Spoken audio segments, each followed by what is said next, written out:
चलिए फिर this is the part 2 of D Mobius theorem का प्रूफ। पहला पार्ट आप देख लीजिए, फिर दूसरा पार्ट देखिए, तभी आपको समझ में अच्छे से आएगा। तो पहले हम लोग n पॉजिटिव इंटीग्रल के लिए प्रूफ कर चुके हैं, अब हम लोग n नेगेटिव इंटीग्रल के लिए प्रूफ करेंगे। और एक बात, अगर किसी चीज को हम लोग प्रूफ कर चुके हैं तो उसको ऑब्वियसली हम लोग यूज कर पाएंगे, हाँ कि नहीं? ऑब्वियसली यूज कर पाएंगे। कोई चीज अगर प्रूफ हो गया तो उसको यूज हम लोग क्यों नहीं कर पाएंगे? तो हम लोगों ने ऑलरेडी पॉजिटिव इंटीग्रल वैल्यूज के लिए डी मोबियस थ्योरम हम लोग प्रूफ कर चुके हैं और उसी को ही अब हम लोग नेगेटिव के लिए यूज करेंगे। तो चलिए देखिए, तो this is case 2, this is case 2। Case 2 में क्या करेंगे? n is a negative integral number. अगर n नेगेटिव इंटीग्रल नंबर हुआ तो n is equal to minus m हम लोग लिख पाएंगे, इजीली लिख पाएंगे। अरे भैया क्यों नहीं लिख पाएंगे? -2 को हम कैसे लिख सकते हैं? अगर -2 एक नेगेटिव नंबर हुआ तो ये minus of some positive number होता है कि नहीं? ये 2 हमारा पॉजिटिव नंबर हो गया तो ऑब्वियसली लिख पाएंगे। तो यहां पर ये m जो होगा, m क्या बन जाएगा? m हो जाएगा एक पॉजिटिव इंटीग्रल नंबर बन जाएगा। इजी चीज है। तो अब देखिए, अब हम लोग लेफ्ट हैंड साइड से स्टार्ट करेंगे, दैट इज और राइट हैंड साइड से स्टार्ट करेंगे। cos theta plus i sin theta to the power m। तो शुरू करते हैं। cos theta plus i sin theta to the power m। ठीक है, अब n का वैल्यू क्या होता है? n का वैल्यू -m होता है, तो ये क्या बन जाएगा? cos theta plus i sin theta to the power -m बन जाएगा। और आपको एक चीज पता है, that is a to the power -1 क्या बन जाता है? 1/a हो जाता है। तो उसको यहाँ पर यूज करेंगे तो क्या बन जाएगा? ये 1/cos theta plus i sin theta to the power क्या बन जाएगा? ये m बन जाएगा। इजी चीज है। अब देखिए हम लोग m क्या है? m पॉजिटिव इंटीग्रल नंबर होता है और पॉजिटिव इंटीग्रल नंबर के लिए हम लोग ऑलरेडी डी मोबियस थ्योरम को प्रूफ कर चुके हैं। तो फिर रफ वर्क में हम लोग लिख सकते हैं कि cos theta plus i sin theta to the power m।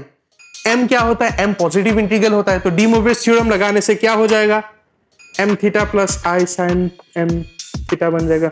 अब कोई पूछेगा, अरे सर आपने ये डी मोबियस थ्योरम तो प्रूफ कर रहे हैं, तो यहाँ पर आप डी मोबियस थ्योरम को कैसे यूज कर पा रहे?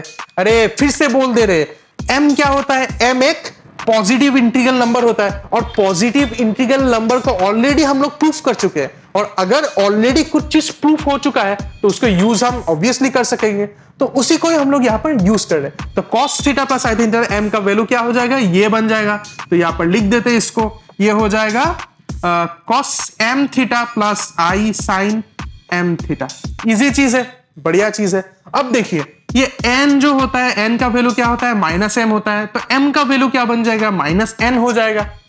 होगा कि नहीं? अगर होगा तो फिर हम लोग यहाँ पर m के जगह में n को पुट कर सकेंगे, दैट इज -n। और यहाँ पर क्या आ जाएगा? सॉरी, यहाँ पर m थीटा होगा sine of minus n theta बन जाएगा।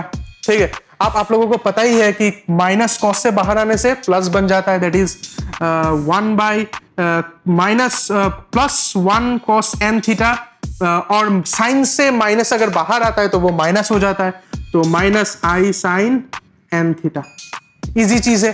अब हम लोग इसको रैशनलाइज करेंगे। कोई इसको रैशनलाइज बोलता है तो क्या करते हैं? इसका कॉन्जुगेट को हम ऊपर नीचे मल्टीप्लाई कर देंगे, दैट इज ऊपर चला जाएगा इसका conjugate plus i sin n theta चला जाएगा और नीचे क्या हो जाएगा?